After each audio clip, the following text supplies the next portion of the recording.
Hello and welcome to the Slingshot Channel. To the very special Viking episode. Yes, that's right, another Viking episode. Actually, last time, I'm not sure if you remember, I showed up like in a Halloween costume. Got a lot of criticism for the horned helms. But anyway, the Plarium company that brings out the Vikings game was kind enough to sponsor me again to do it right this time. It really is a cool game. Just play it for 5 minutes and you see why I'm so addicted to it. It resembles top PC strategy games that we all love to play.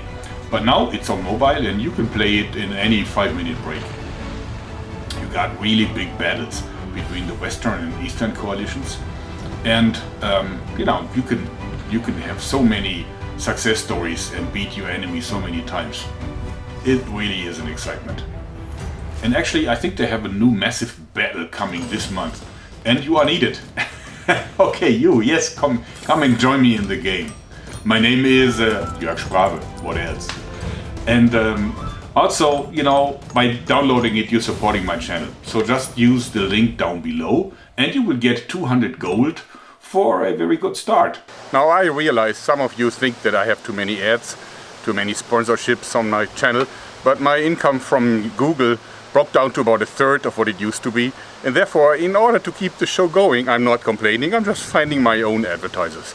And this time I get to choose whom I advertise for, and so you won't see as many like soft drink and junk food ads anymore, but stuff for warlike games and other stuff that I like. Okay, back to the Viking outfit. I'll go through the equipment with you piece by piece. I'm not an expert, but I did read up on the issues. So here's my take. We're doing this top down, so we're starting with the helmet. Actually, there are very few helmet founds from the original Viking era. And that is probably because helmets must have been very, very expensive. And people guess that most of the Viking fighters did not wear any steel helmets, maybe leather caps and such things that don't last, of course. But steel helmets were probably only for the very, very rich. Don't forget that Viking warriors were not rich. They were second and third sons, landless, because in the times of the primogeniture, only the first son would inherit the farm and everything in it.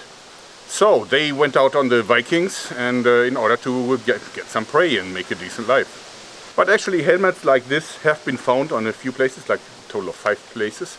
So as you can see, it's made from steel, probably better steel than what they had. And it's protecting the nose. Often the helmets didn't have the kind of frame here, but only a nose protection. And of course there's a leather inside that cushions you from blows to the top. And actually that's a good feeling helmet, and I think it's good looking too, don't you think? On to the chainmail. I know a lot of you guys are now saying there's no game sun underneath, and that is true. But first of all, it is questionable if Vikings had Gape suns at all. I mean, that's because that is medieval knight outfit, and Viking poor Norsemen didn't have any money for that probably. But also see how tight it already is. I actually would have gotten one, but it is impossible to get a chainmail shirt in a larger size than this, and it's already feeling pretty tight. Also, of course, it's heavy, so this one weighs 14 kilograms.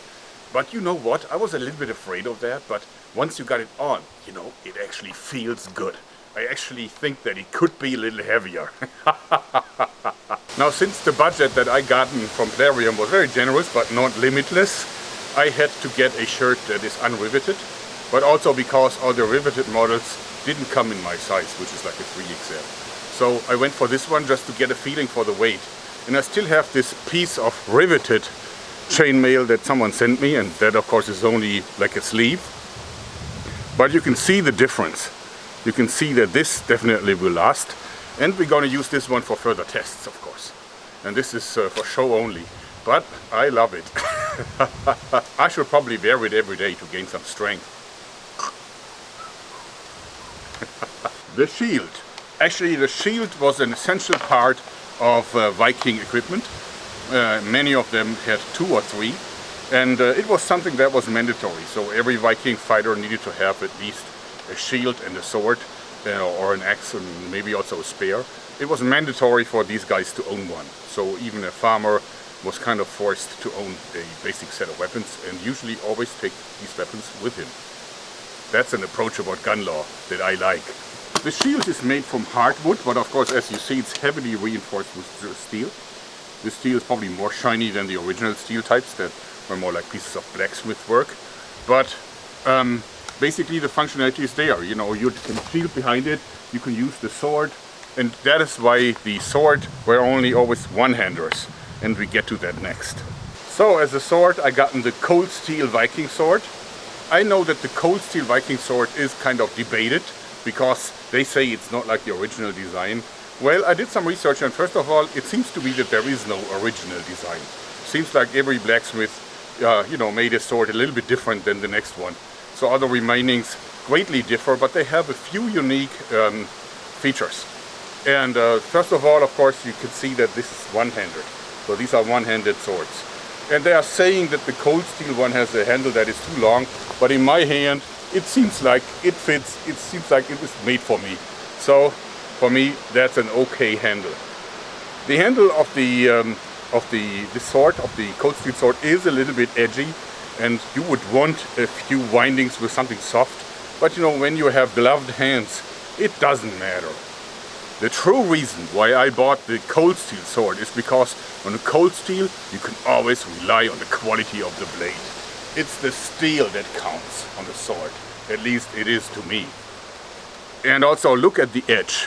So there is no additional bevel.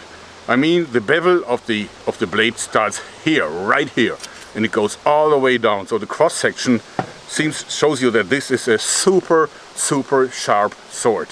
Actually, the edge is so sharp, it is ridiculously sharp. And that is what I love. And even if it is not original in you know, all the items and features, and still I think that Norsemen would have killed for a sword like this, because the quality of this blade, it's like high carbon 1055 steel, mono steel of course, is so good that it would probably be a king's weapon way back in the 9th century. So it is said that the riveted chainmail protected Bavaria from the impact of a sword. It's kind of awkward with the heavy shirt, you have to get used to it first.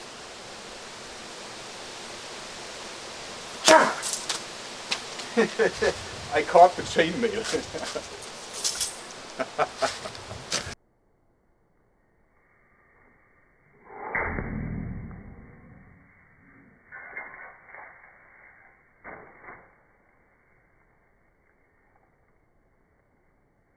Okay, I think we have established that the Viking sword was really not able to penetrate quality of riveted chainmail, even though it's hardened steel. I think I can make a crossbow from this. But anyway, of course, you know, about these swords, there's so many more interesting things that they say about it. And here is one that I want to test out today. So they say that sometimes, you know, in desperate situations, that the warriors took the sword and threw them at their opponents, like a spear or javelin, and that it would causing very fatal damages. And of course, with the tip first, it could even penetrate chainmail, maybe even the riveted type. The question though is that real? Is that a reality? I'm not sure. I don't think that these are good projectiles. I think they're actually very miserable projectiles. I don't know a lot about swords, I have to admit, but I know quite a bit about launching things and how things like unconventional objects fly. And let me tell you a few things about it. Well, first of all, an object that flies stable needs to be front heavy. So this means like the tip of an arrow, if it's front heavy, it will always fly with the tip first. Now this here, the point of balance is like here. Okay, let me get this right. Alright, it's here. So this means that it is almost at the opposite side. So this way, the sword would fly okay. This way, not so much. So after a short while, the sword will start to tumble, and then of course, so it's only for short distances. On longer distances, this won't fly stable at all. Let's test this out, but of course I'm not going to use this beautiful 300 euro cold steel sword for these tests. I bought a few of the training swords that you can get for about 70 euro, and they're actually not bad. They kind of have the original weight. They are blunt, and they also have a blunt tip, because they're also used in demonstration fights. But they're still kind of hardened steel, so there is springiness in the steel. And Of course, the balance is kind of the same as on the cold steel. Let's throw it and see how it flies. Hold it at the point of balance and throw it. Huh. That was actually not so bad. We need to test if a throw like this could have caused any serious damage. But first what we're going to do is we're going to sharpen the tip to make it more realistic. And of course, since I have no safety t-shirt under this, just only the Viking stuff, I have to keep wearing all these things to protect me from the dangers.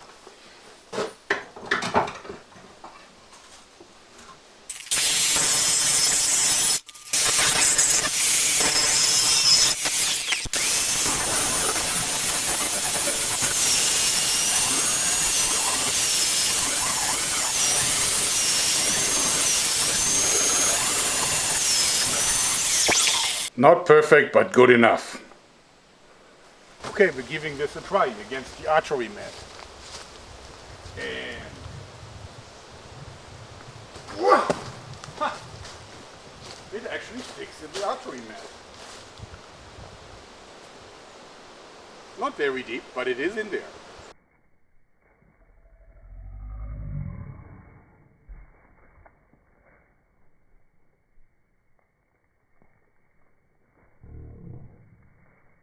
Okay, this worked. But as I said, I'm like the lousiest thrower in the world. The only thing I can do is throw up after a party. But anyway, now of course, I want to test how extreme can we take this. So, can we build something that can throw a sword harder than any, huge, boldly muscular and well-trained young Norseman could have done? Can we simulate how hard a flying sword can hit? Well, this is the Slingshot Channel. We have rubber to accelerate things, so I think we can. Let me show you what I came up with. But first let me get rid of this helmet since I miss my glasses. I'm probably getting too old to go on Vikings. Meet the Ballistic Viking Sword Launcher 900. Let me show you its features. Okay, on first sight, it looks just like all my large launchers look, with the winch at the end, with the one-piece trigger steer mechanism, with a long barrel, 2 meters long, and also with plenty of rubber. In this case, I don't know, maybe 250 kilograms of a draw force. And but the difference is that, there is a sled here. This is the sled, and the sled is needed because it is not easy to accelerate a sword. See, to accelerate a sword from a launcher, we can't simply grab it at the point of balance. We have to push it from behind, from here. So the problem is, how do you keep this thing stable so it doesn't, fall out sideways or goes up and down? So we have to guide it very carefully, much like a hand can guide it. And therefore I built this sled. So here is the sled, and now if I put in the sword, you can see that it's absolutely designed for the sword handle. And once it's sticking in, the sword cannot really move, not up and down and not to the sides. It's really, really clamped in, but in a way that it can still accelerate out the front like this, which is exactly what we want. In order to cock the weapon, first thing that we do is we put the sword into the sled, because once this is fully cocked, you don't want to put your hand in front of the sled, because if something breaks, bye-bye fingers. So you release the wind first. This.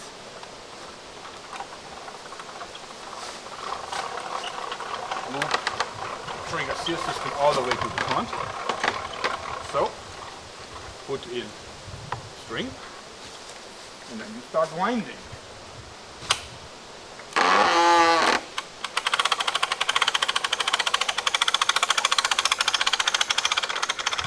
It would be impossible to do this without the winch.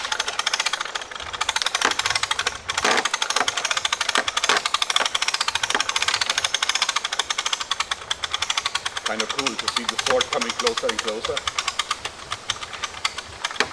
Okay. All right. And now it's time to fire the thing. Take a careful aim and fire. Wow! Now that's an impact.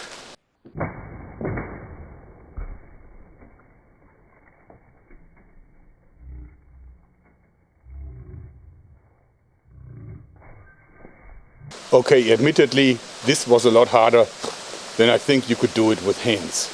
So even a very strong Norseman, maybe even Odin himself, couldn't have done it as hard as this. Okay, next we want to test if the sword, if thrown, could have penetrated one of these shields. My guess it can probably do this if it's not hitting the steel. But I'm not that accurate with the device, so we'll see. But in any case, I put the riveted chainmail piece in front to make it extra hard for the sword launcher to do its job.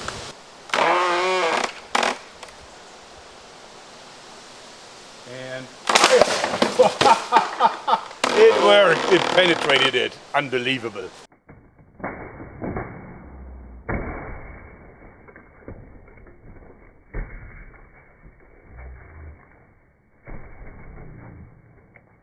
It worked and it did not work, because yes, it penetrated the whole thing, but would it really have been a danger for the bearer of this sword? Probably not, because see, it didn't penetrate deep enough to really be a danger to the bearer. So even though I hit the sword pretty much his weak spot, not on the steel, it protected him. And of course, it made short process with the riveted chainmail. Let's try to pull the sword out. Okay. Yeah, you can clearly see that the wings are damaged. And now I have to invest some time to repair it. So, what do I think about my ballistic Viking sword launcher? Well, it works, but of course it would be useless as a weapon, simply because on longer distances the sword wouldn't fly through. You can already see that it's dragging a little bit, and just a few meters more and it would start to go, of course, completely. So it was a fun project, but not a serious weapon. Of course, launching spears, that's a different issue. Maybe I need to explore that in one of the future episodes. Anyway, if you have liked this, I have a favor to ask, because I need the sponsors to finance projects like this. Otherwise, I would be out of money quickly. So if you have enjoyed the episode, then please go ahead and download the game. I promise you it is interesting. I'm actually playing it myself. And, you just play it for 5 minutes. Give it a chance.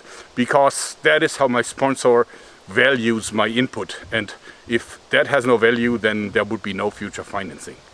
Thanks. I really appreciate it. Anyway, I hope you like this because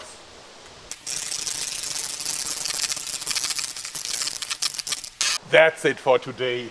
Thanks and bye bye.